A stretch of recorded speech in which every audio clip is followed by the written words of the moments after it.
Hello, everybody. Welcome.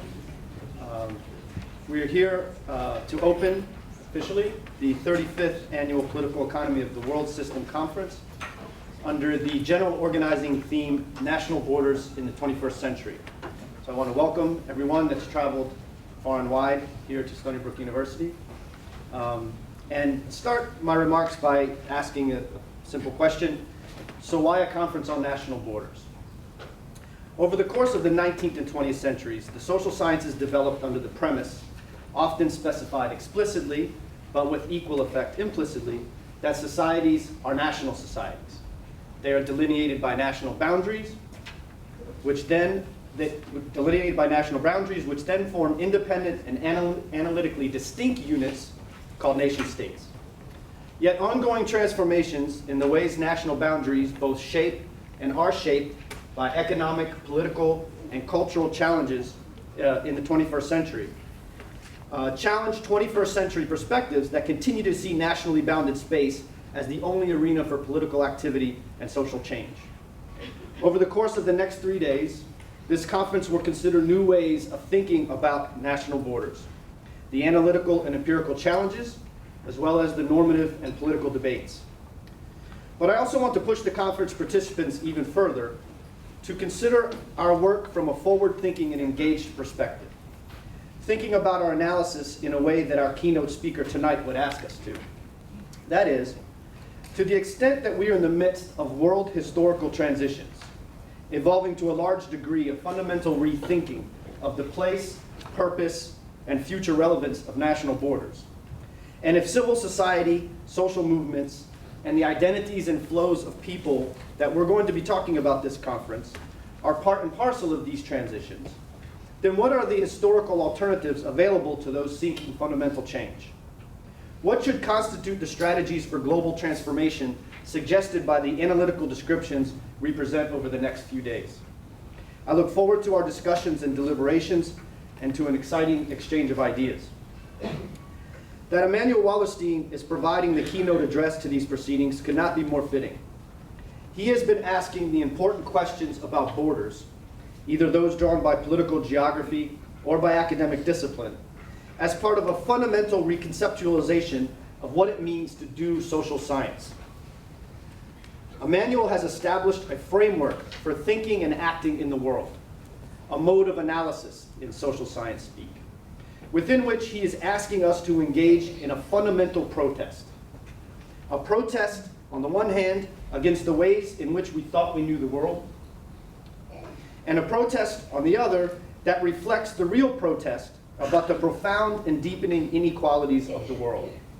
A protest that expresses the intense polarizations that exist and that are so politically central to our time. For me, Emanuel's protest serves as a continuous challenge, a challenge to do better. In an academic world in which the production of knowledge has been quite deliberately separated from the weighing of values, Emanuel's protest contains an open and explicit invitation to participate in the making of the future. We, Emanuel tells us, have a stake in the long-term change we're describing and interpreting. It is not good enough to provide accurate, empirically grounded narratives. These are my sociological findings. Then leave them for others to suss out the morally good from the morally bad. Determine the political feasibility from those that are politically infeasible. To distinguish the beautiful from the unsightly. Why are we so afraid of analyzing the possible? Why are we even more afraid to discuss the desirable? To write poetry, and differentiating the good poems from the bad, and acting so that the good ones are the ones that are protected and nurtured. Why?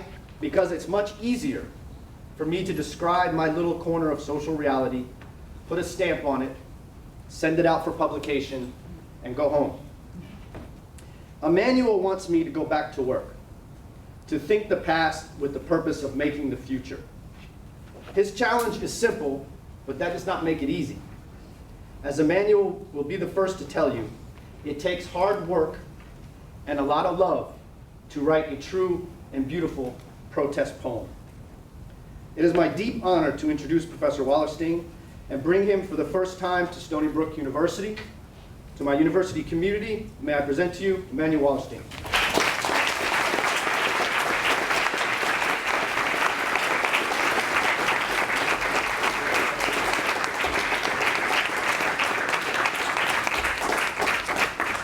Thank you. I gave a title to my talk. The title is Boundaries, Boundaries Everywhere, and Not a Drop to Drink.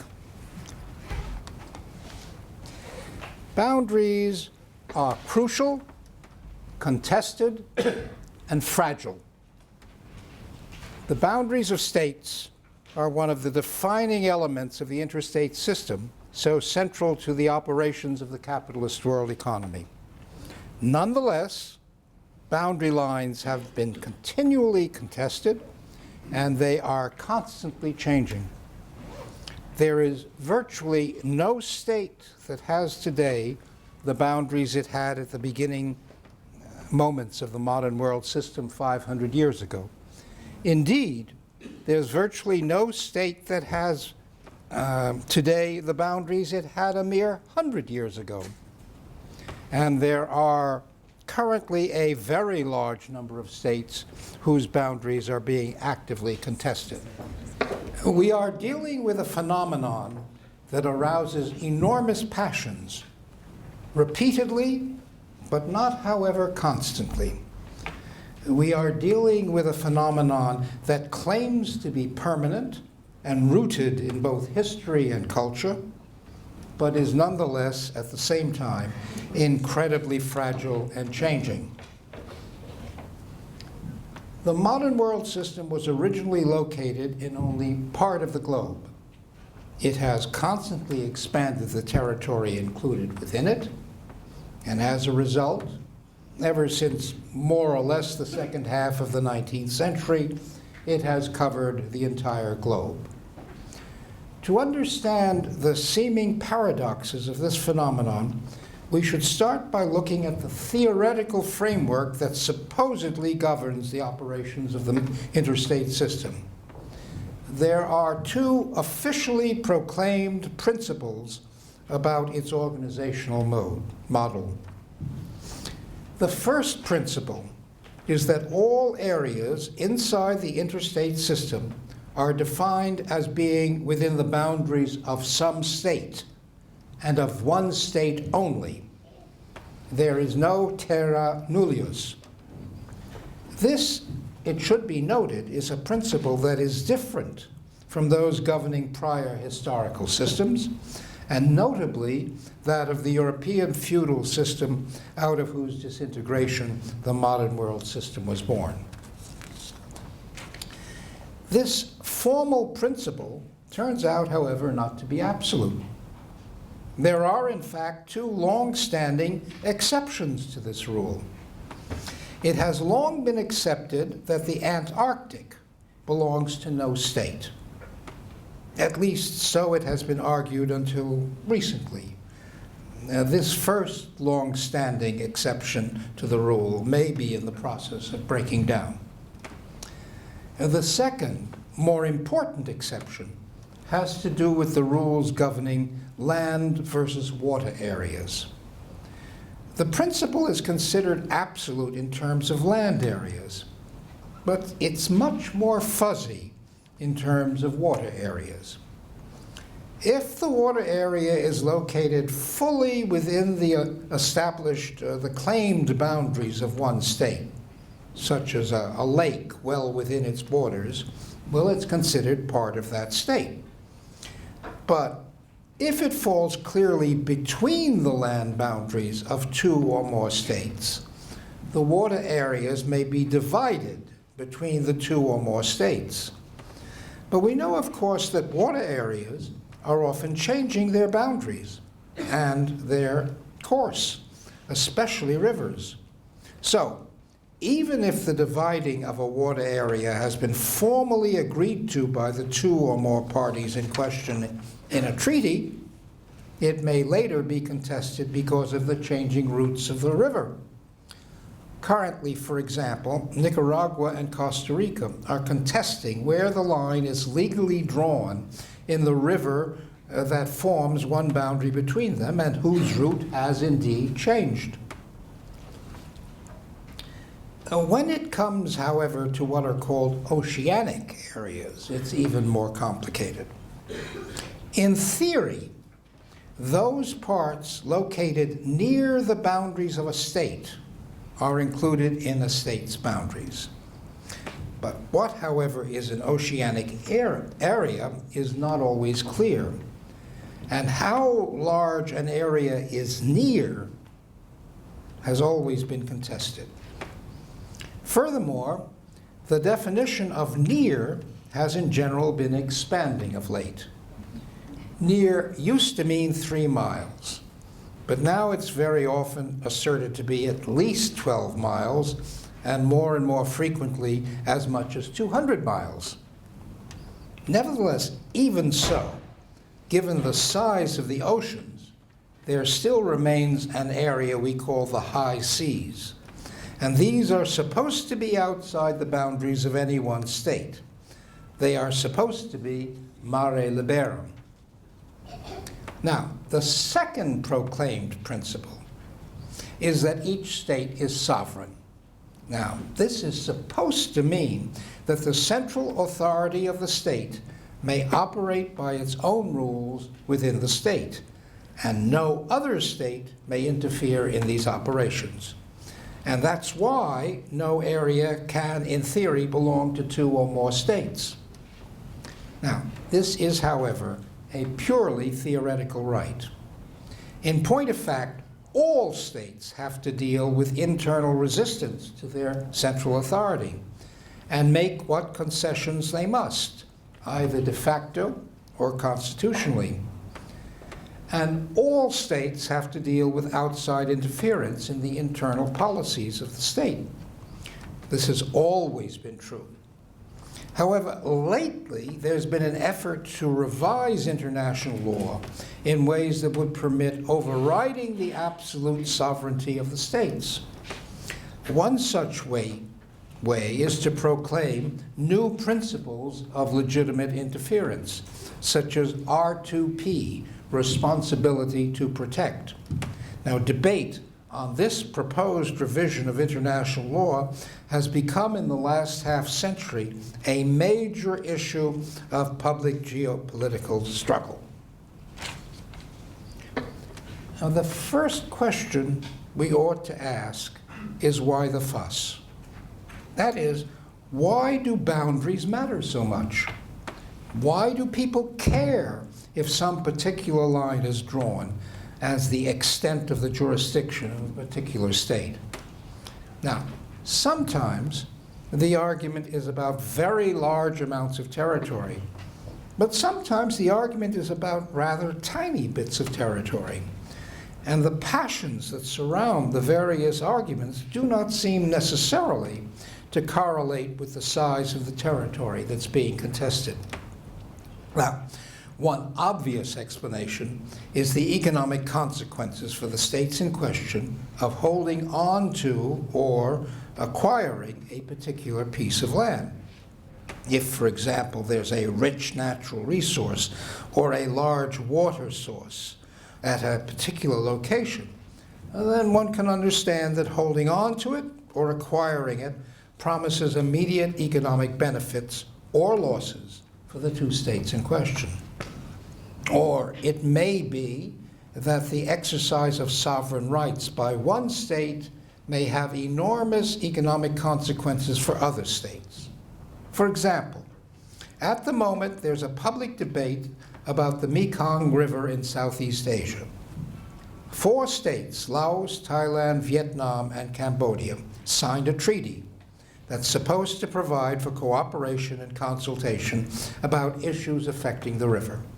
However, Laos reserved the right to build dams on the river within Laos, and it seems Laos is planning to do this. The 3 other states believe that such a dam will change fundamentally not only the course of the river, but also the content of the river's resources. And they believe that, as a result, they will suffer what they fear will be permanent and irreparable damage to their economies. Now, under international law, they are powerless to stop Laos. And so far, efforts to persuade Laos to cease construction of this dam have been fruitless. There are, of course, myriad other economic reasons for territorial claims. A particular waterway or a particular land corridor may be crucial for transport of high-value items between states other than the state in question. In this case, controlling the waterway or land corridor offers the possibility of exacting rent for the state that controls it. The current multilateral debate about the building of pipelines from Russia and some states to its east and south that would supply natural gas to Central Europe is a case in point. Different pipeline routes benefit different groups. Conversely, a land area that can be used to block low-cost economic access to the world market, especially of a landlocked state. For example, Chile won the so-called Saltpeter War with Peru and Bolivia that was waged from 1879 to 1882, obtaining territory that made Bolivia landlocked. Today, saltpeter is less valuable, but Bolivia seeks to reclaim their territory from Chile in order once again to have access to the Pacific Ocean. And this would be of considerable economic benefit to Bolivia, but would mean for Chile the end of a contiguous border with Peru, an outcome that Chile is strongly resisting. Sovereignty brings with it the theoretical legal right to erect protectionist barriers of multiple kinds. The incorporation of large areas inside the boundaries of a particular state may offer protected markets for economic production in other parts of the state. That is, the extended boundaries may be used to keep out competitive enterprises. This was a major consideration among European powers in the so-called scramble for Africa that occurred in the late 19th century. The principal European powers involved wanted to have exclusive, or at least preferred, access to African resources and markets at the expense of this possibility for other European powers. Now, in recent years, economically stronger states have been attempting to create international legal limitations on such protectionist rights. For example, through rules laid down by the World Trade Organization.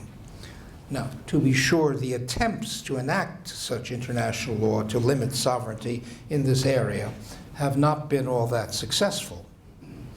And when it becomes impossible to obtain advantages via changes in international law, stronger states are often able to use instead their political clout to force weaker states to limit their protectionist impulses. Or they can make it a condition of obtaining needed international loans, as was the case with the policies pursued by the International Monetary Fund during the heyday of the Washington Consensus. Of course, boundaries also matter for military strategic reasons. In the 18th and 19th century, Great Britain conquered and incorporated into its sovereign jurisdiction islands and port cities around the globe in order to establish a chain of strategic bases for its fleet.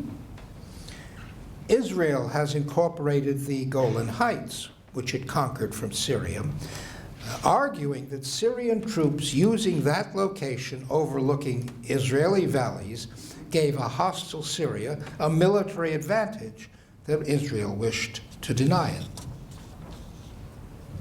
One could continue to elaborate on the multiple material and strategic advantages of defending or acquiring particular boundary lines. They are, most of the time, openly expressed by government spokespeople and extensively analyzed by journalists, pundits, and scholars. To be blunt about the motives opens the stronger states to denunciation as pursuing imperialist aims. Therefore, it's not unusual that in order to pursue these claims, states try to justify their policies on the basis of some supposed historic right to the territory in question. And this makes the effort seem less crass and may intensify emotional support for the actions among their own citizens. Now, historic cultural claims are made, however, for reasons that go beyond their utility in pursuing material or strategic interests of states. They are crucial as well in terms of dealing with the concept of citizenship. Citizenship has been, at least since the French Revolution, the widely accepted basis of legitimate authority in a modern state. Sovereignty is said to reside in the people, and the people are those who are citizens. Now, when the French revolutionaries insisted that everyone be addressed as citoyen and citoyenne, they intended the message to be that henceforth the common people would be included in the exercise of political power. No longer would the power of sovereignty reside exclusively in the monarch or even in the slightly wider group of the aristocracy. All people would now share in it equally. But who are the people? And that is not at all self-evident. The most frequent answer is that the people are the citizens. Now, that answer, of course, immediately creates two dilemmas. The first is that if there are citizens in a country, then there are non-citizens or aliens in that country. That is, residents who are not citizens. Such aliens, in fact, are of many different types. They may be persons passing through en route between two other countries, or they are visitors who have arrived to be on vacation. Presumably, such persons are very temporary residents. They may, however, be migrants, legal or illegal, by which we mean persons who intend to stay longer than those who are merely temporary visitors. Now, the migrants may eventually become citizens, but often they remain permanent residents that are not recognized as citizens. They may even be fourth-generation descendants of persons who arrived in the country or were brought there a century ago and who are not recognized as citizens. This is the case of Koreans in Japan. So immediately, the principle of inclusion, that is the boast of the concept of citizenship, involves necessarily a principle of exclusion, the details of which vary in different countries. Still, for any given state, even the exclusion of aliens does not necessarily limit very much the number of persons included. In many cases, more than 90% of the residents of the country are citizens, legally citizens. And this has been precisely the problem faced by many states ever since the French Revolution. Too many persons were citizens, or so those who exercised power thought. The results could be dangerous indeed. Throughout the 19th and 20th centuries, those in power, in defense of their privileges and advantages, have sought, therefore, to define citizenship narrowly and thereby keep the masses from political participation. They did this by creating in practice two categories of citizens, passive and active citizens.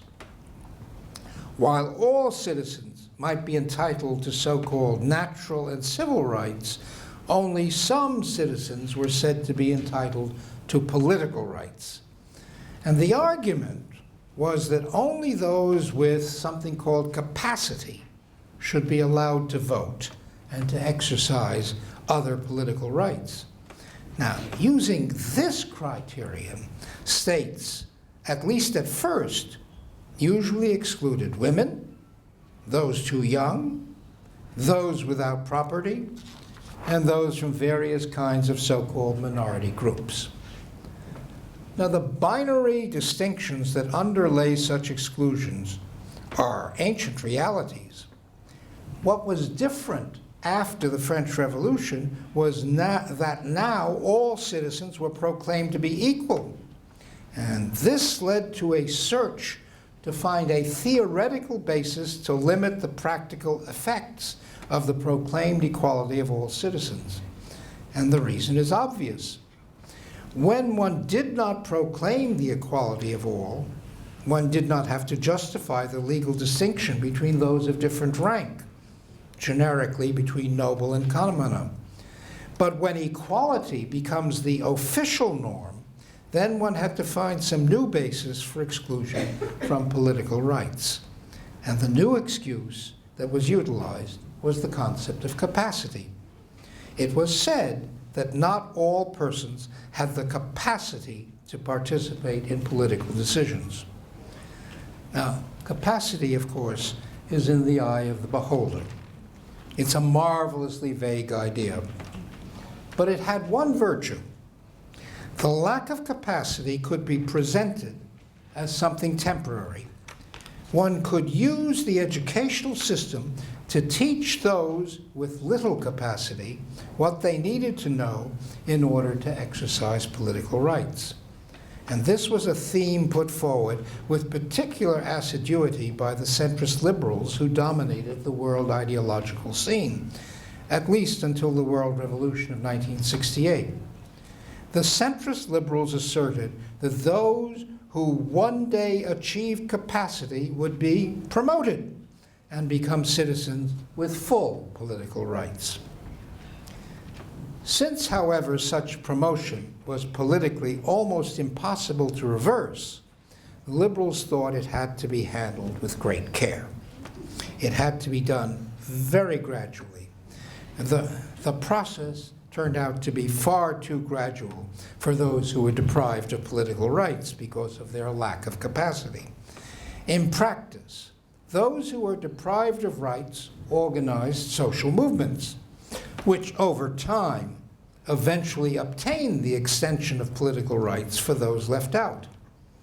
It was a struggle that took about 150 years to end significantly the exclusions. Universal suffrage, all citizens as active citizens, finally became a reality in most countries in the second half of the 20th century. The battle, however, was not over. And here is where boundaries came into the struggle in a new way. As soon as universal suffrage became a political reality, the states began to discuss, or rather debate, the question of national identity, a question made all the more pertinent by the enormously increased ease of the movements of peoples. The new element in the citizenship debate was the increased ease of interstate migration made possible by the technological improvements in transport facilities. In the post-1945 period, just when the majority of citizens had the vote, the number of migrants, legal and illegal, suddenly grew dramatically. This recreated a situation in the wealthier countries wherein a significant percentage of workers in the state did not have political rights. What had been gained in political equality on one side by the struggle of the social movements was being offset with an increase in political inequality on the other side by the numerical increase in the number of migrants.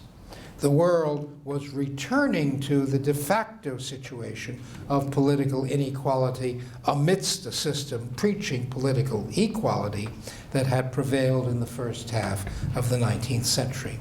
And it was precisely the existence of state boundaries that was making this possible.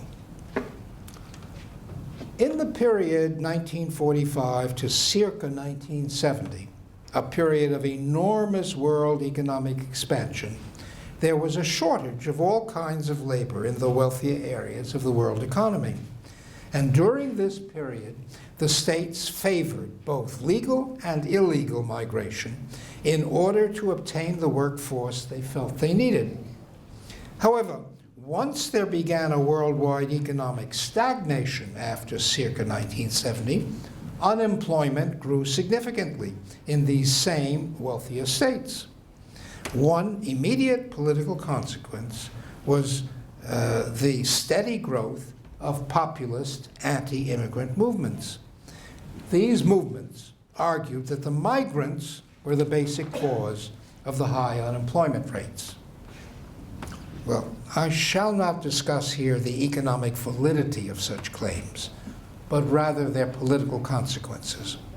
The public debate centered not around economic analyses, but around history, or rather, as William McNeill would call it, myth history.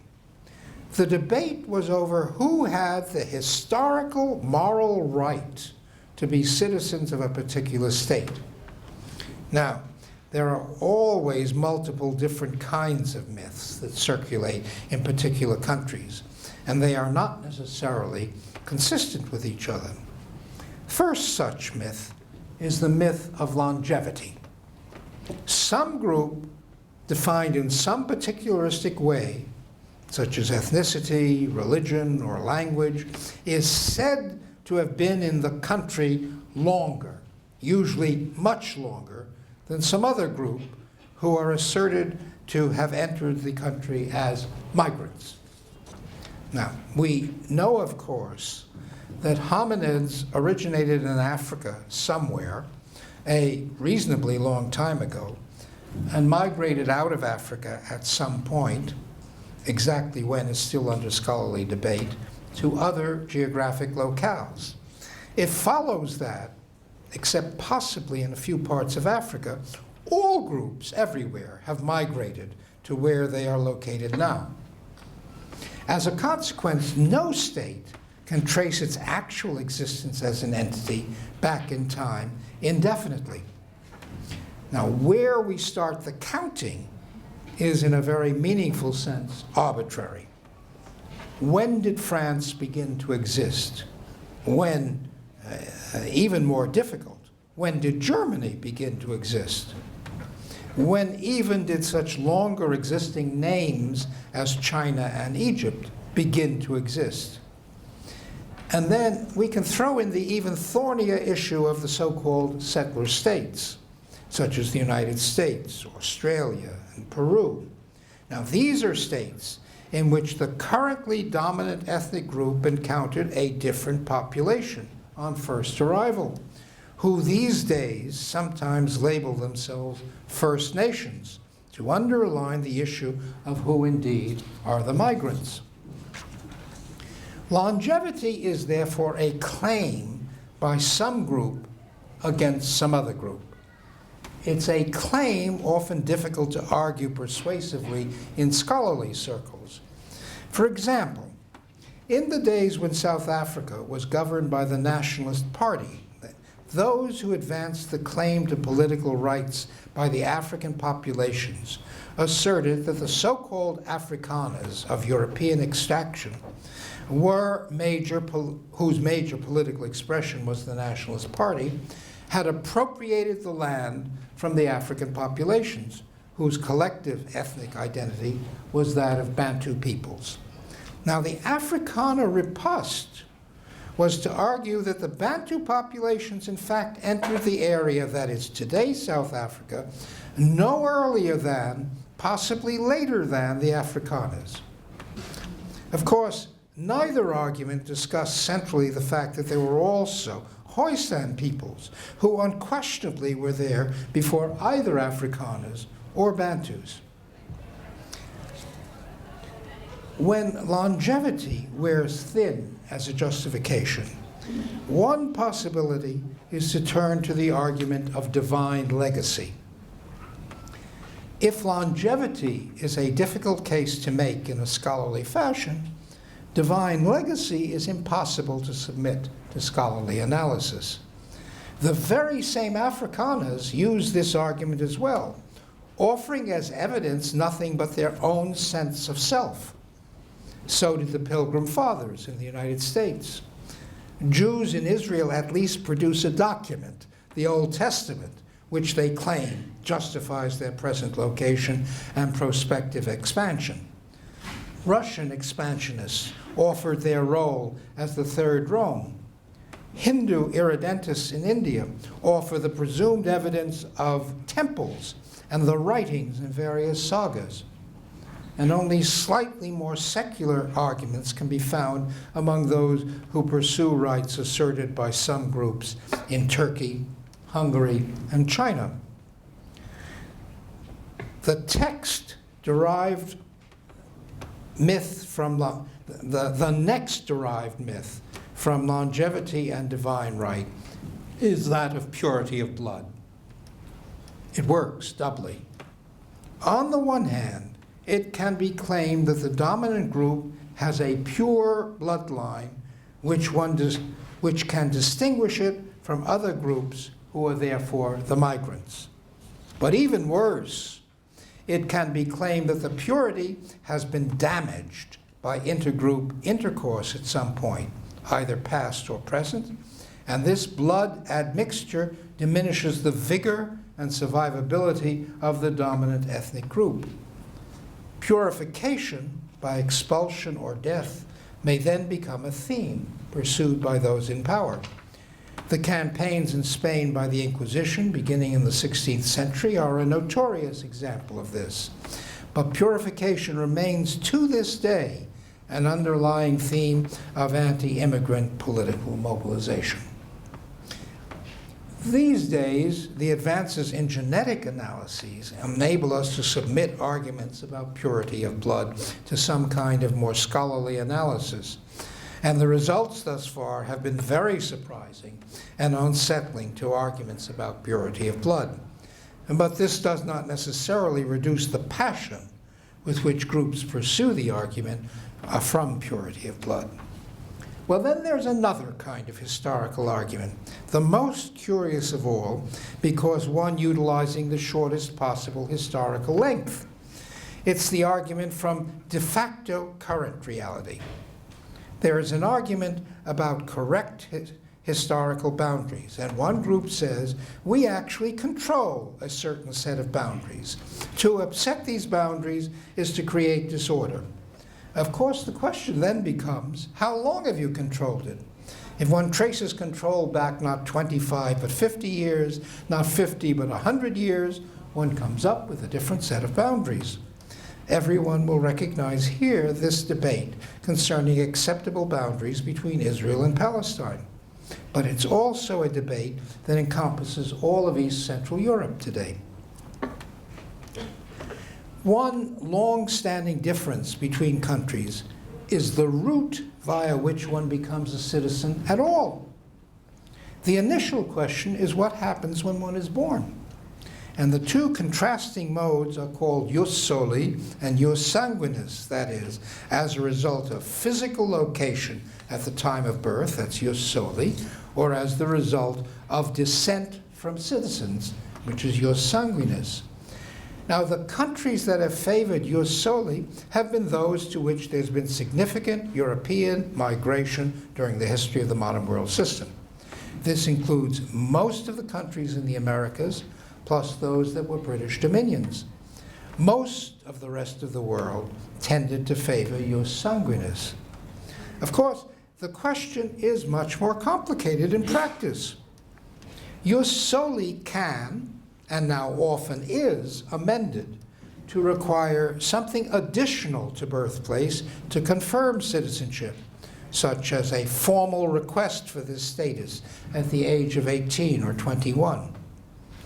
Jus sanguinis can, and often is, amended to create all sorts of complicated rules to demonstrate blood relationship.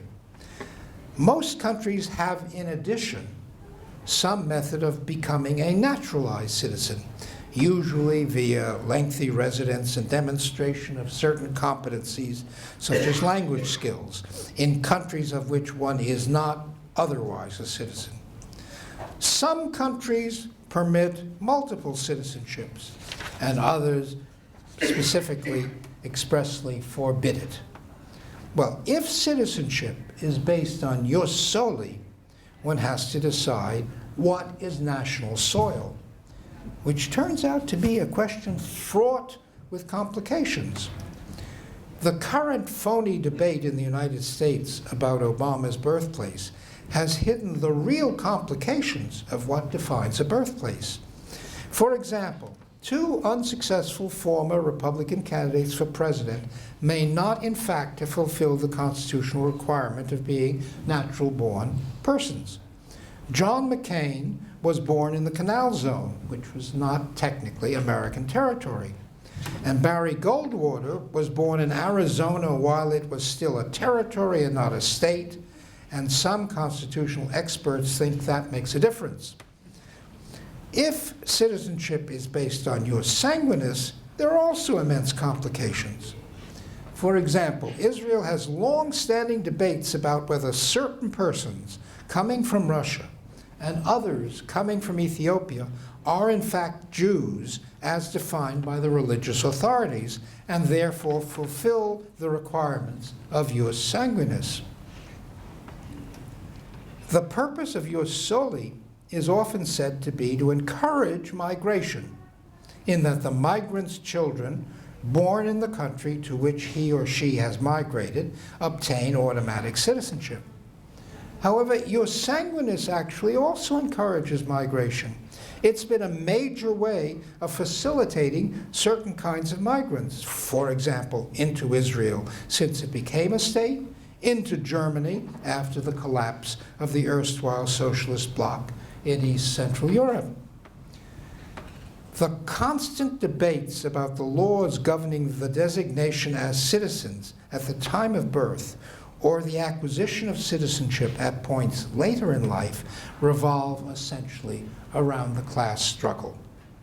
The result of this argument that seems to revolve around ethnicity or language or religion, in fact, is the strengthening or weakening of specific groups in the class struggle.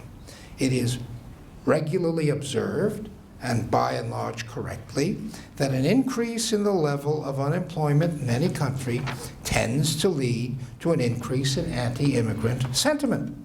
Now, in part, this is blaming a scapegoat, but in part, it reflects genuine class struggle. For example, in North America and Western Europe today, there is a significant increase in the strength of anti-immigrant political movements. And it's clear that such movements draw considerable parts of their support from skilled workers and lower middle-class elements of the dominant ethnic group in the country. They see immigrants, particularly illegal immigrants, but often those involved in anti-immigrant movements scarcely distinguish between the two. They see immigrants as undercutting their ability to find employment at previous levels of compensation, because the immigrants are ready to work for lower real wages. Simultaneously, employers of unskilled labor tend to favor such immigration, or at least condone it, for precisely the reasons that the opponents of immigration oppose it. An example of a quite different type of class struggle masked by ethnic categories can be seen in South Africa during the heyday of apartheid. Presumably, the laws of South Africa assigned all persons resident in the country to one of 4 categories as defined in the legislation, and of which, of course, only those designated as European or white had full political, economic, and social rights. The ethnic categories were in reality quite complicated complexes of different groups. Immigrants of Asian origin, primarily from the Indian subcontinent, but also from China, were placed in the category of Indians. Now, in the post-1948 period, however, South African entrepreneurs developed commercial relations with Japan. And there were Japanese visitors of high-class status as measured by Japanese, South African, and world standards. These visitors were unwilling to come if subjected to the discrimination from which coloreds and Indians suffered. The solution? The South African government formally designated them honorary whites. In the end, the real issue was class. Finally, one should look at how the ethnic categories are defined. This too has everything to do with class, and therefore with active citizenship. The United States and South Africa again provide easy and obvious examples. In the 1840s, at a time of significant Irish immigration into the United States, to be anti-immigrant meant to be anti-Catholic in general and anti-Irish in particular. As Irish and other Catholics moved up in class status, most notably after 1945, Catholics became subsumed in the category of Christians. First, famously by the election of John F. Kennedy as president, and then later, now, by the active political alliance of Catholics and evangelical Christians on social issues, such as abortion, homosexuality, etc. Now, a similar thing happened to Jews in the same period. One consequence of the latter was the invention of a new cultural category, Judeo-Christian, that has since become a sacrosanct concept in US politics.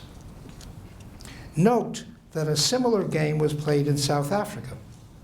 The apartheid government had created 4 basic ethnic categories.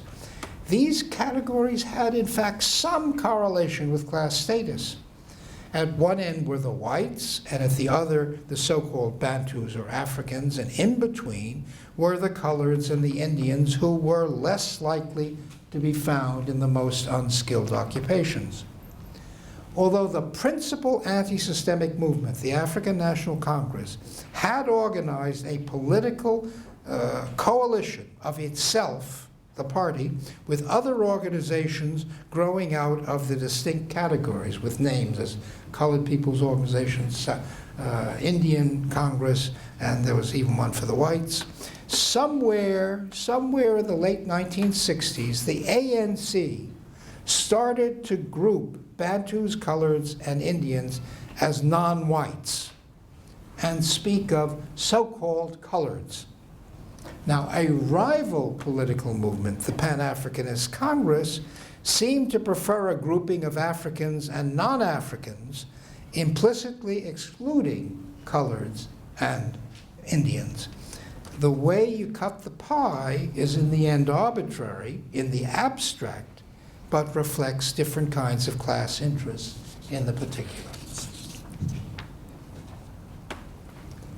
The legal boundaries of the states repeatedly get subsumed under larger hypothetical regional boundaries. What is east and what is west? What is north and what is south? What, in the final analysis, is the zone of the civilized and the zone of the barbarian? These larger boundaries are part of an ever-evolving geoculture. But in order to function effectively, they have to be written into specific interstate alliances, treaties, cooperative arrangements.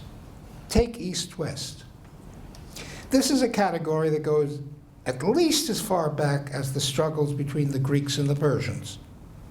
After 1945, it became a category used to define boundaries in the so-called Cold War between the United States and the Soviet Union. And there were multiple formalizations of this dividing line.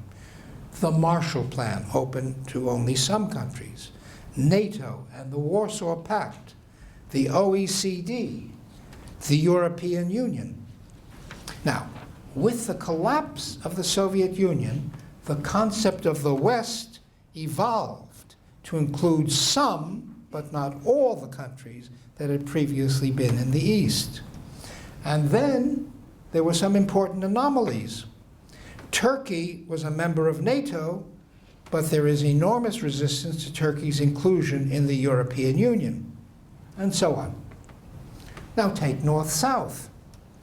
Initially, the North was essentially the West plus Japan, and this was formalized in the Trilateral Commission, but also in the OECD.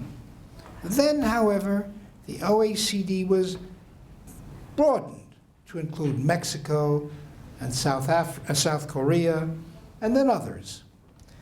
The situation changed in the 21st century with the decline of the United States and the rise of the so-called emergent nations, a category whose lines are unclear.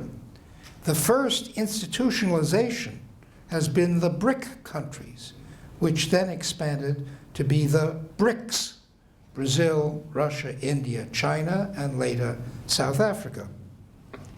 Will this institutionalization expand now to include Turkey, Indonesia, anyone else?